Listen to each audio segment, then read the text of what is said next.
Et si la seule chose qui t'empêchait d'avancer, c'était toi? Bienvenue dans Ose et révèle-toi, le podcast qui t'aide à dépasser tes peurs et à être pleinement toi. T'hésites à te lancer, tu procrastines, tu doutes de toi? Stop! Ce podcast est fait pour toi. Ici, on déconstruit les croyances qui te freinent, on parle confiance en soi, passage à l'action.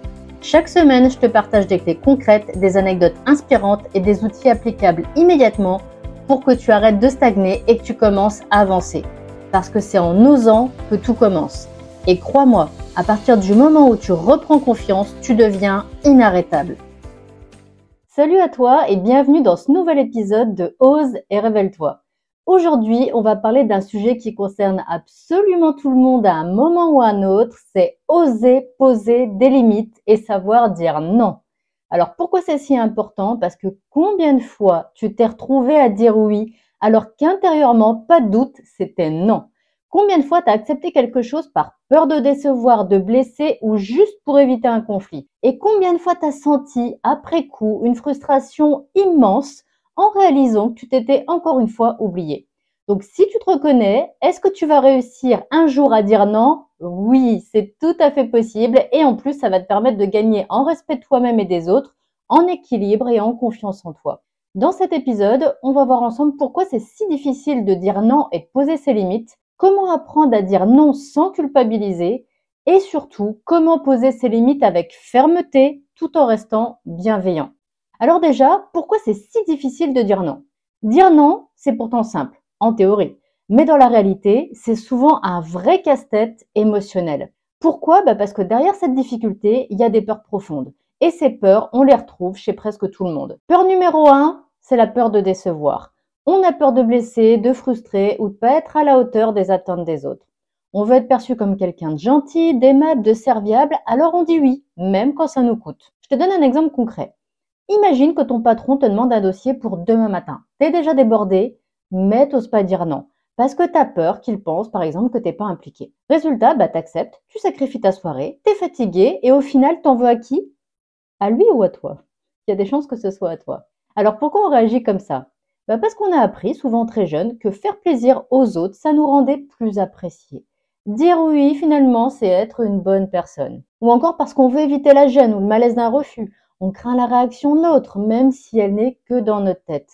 Ou alors encore parce qu'on confond souvent générosité et sacrifice.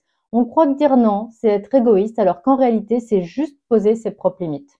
Mais justement, jusqu'où on peut aller sans s'oublier soi-même? Il y a une différence entre être quelqu'un d'aimable et être quelqu'un qui s'épuise à force de vouloir faire plaisir à tout prix. Quand dire oui, ça devient un automatisme qui te pèse, c'est peut-être le signe qu'il est temps d'apprendre à dire non. Moralité, dire non, c'est pas être égoïste, c'est te respecter et être réaliste sur ce que tu peux assumer. Et tu peux pas tout faire pour tout le monde, tout le temps, et ça, c'est pas grave. La peur numéro 2, c'est la peur du conflit. Dire non, c'est prendre le risque que l'autre ne le prenne pas bien. Et franchement, qui a envie de gérer une réaction négative ou une tension? Alors pour éviter les vagues, qu'est-ce qu'on fait? On dit oui, même quand on n'en a pas envie. Exemple concret, imagine que ton collègue te demande encore une fois de l'aider sur un dossier alors que c'est pas ton rôle. T'es déjà surchargé, mais t'oses pas refuser parce que tu crains qu'il te voie comme quelqu'un de pas sympa ou quelqu'un d'égoïste. Alors t'acceptes, tu prends sur toi et au fond, tu bouillonnes. Alors encore une fois, pourquoi on réagit comme ça?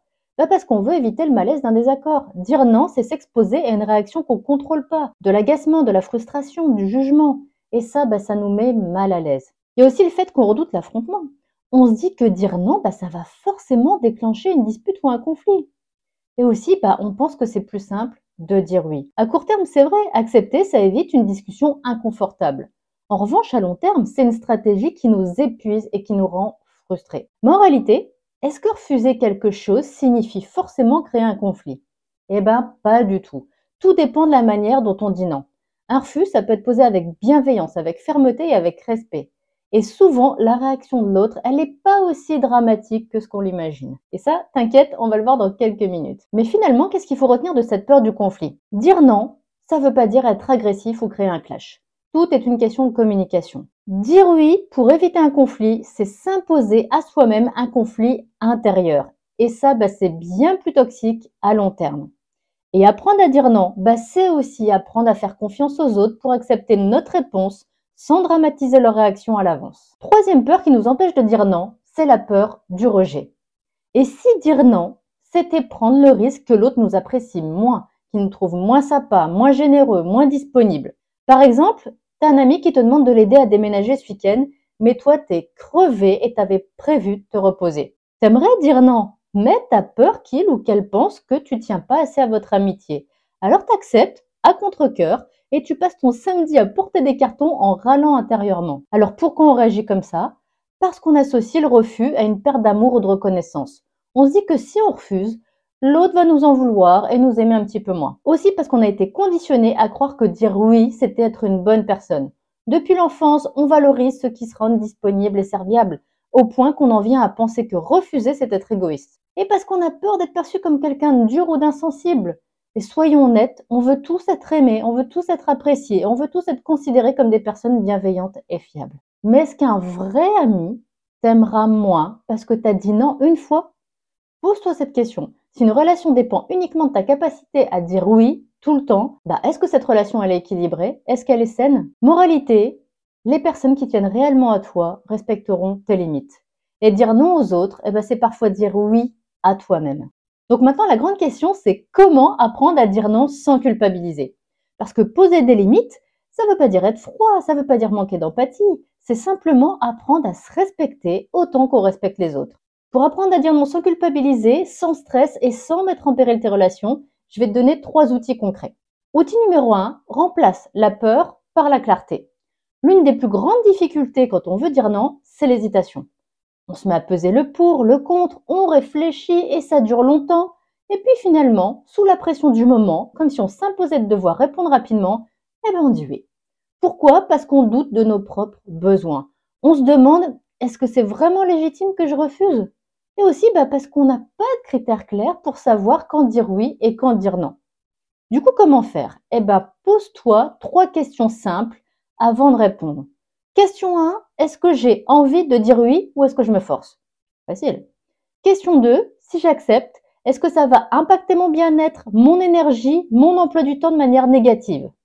Et question 3, si quelqu'un d'autre me posait la même question, qu'est-ce que je lui conseillerais de faire?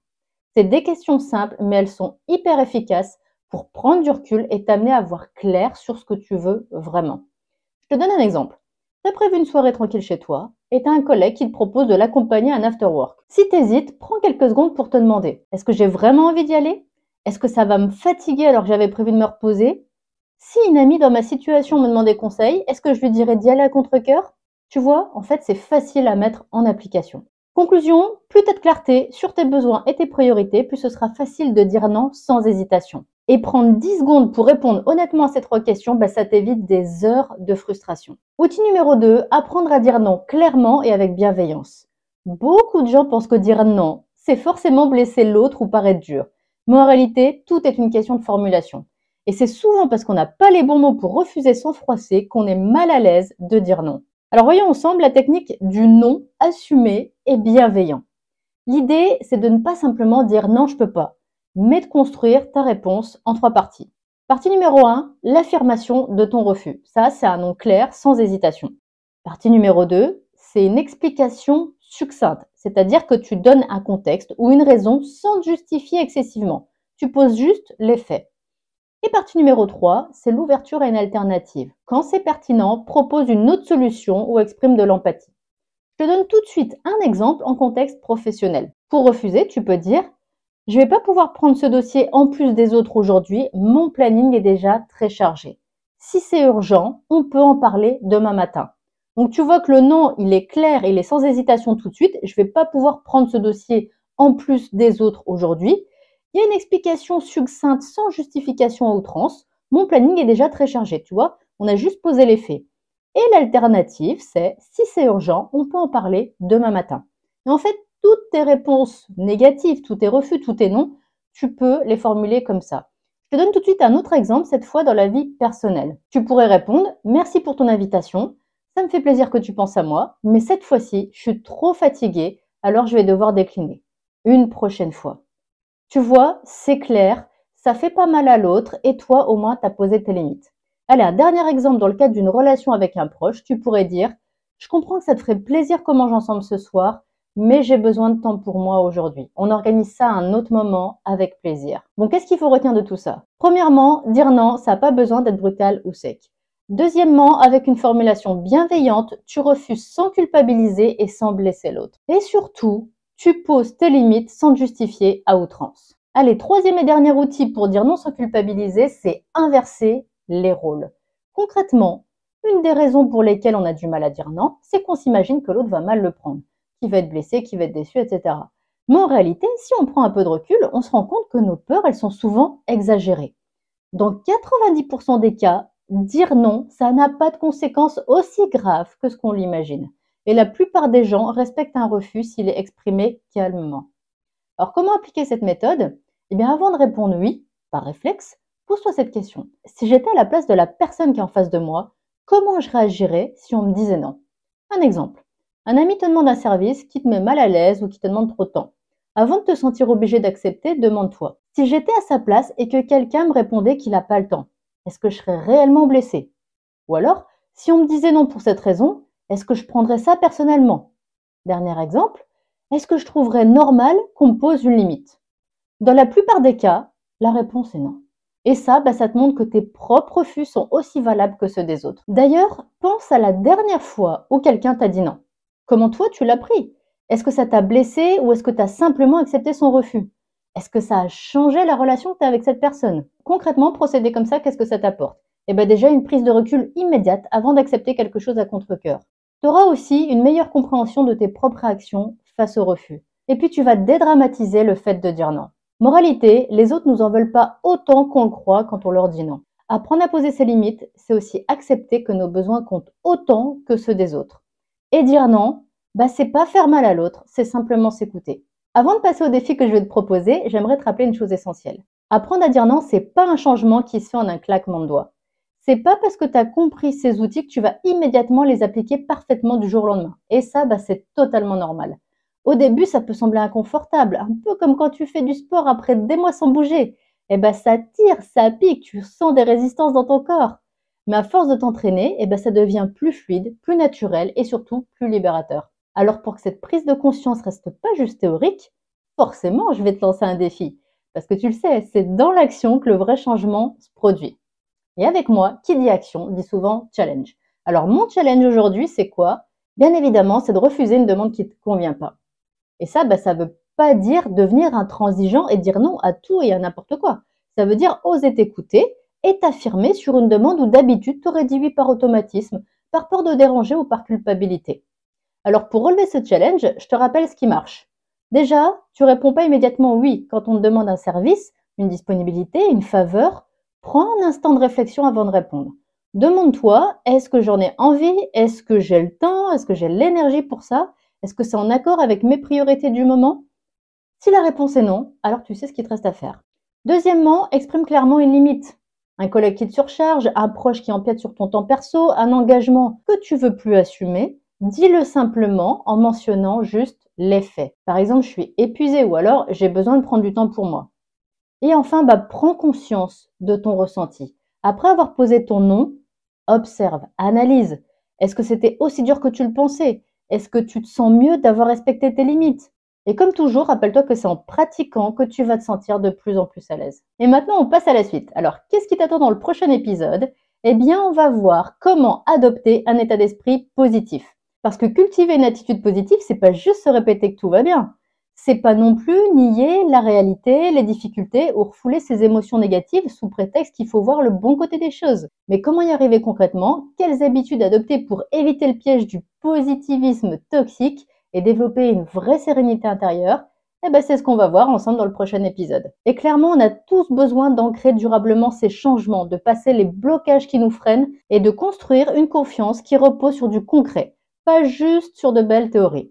Et c'est pour ça que j'ai créé Confiance 360. Si tu veux en savoir plus, jette un œil en bas de la description de ce podcast, tu vas trouver des infos intéressantes. Et en attendant, je te dis à dimanche prochain pour un nouvel épisode de Ose et Révèle-toi. Ose et Révèle-toi, le podcast qui t'aide à dépasser tes peurs et à être pleinement toi.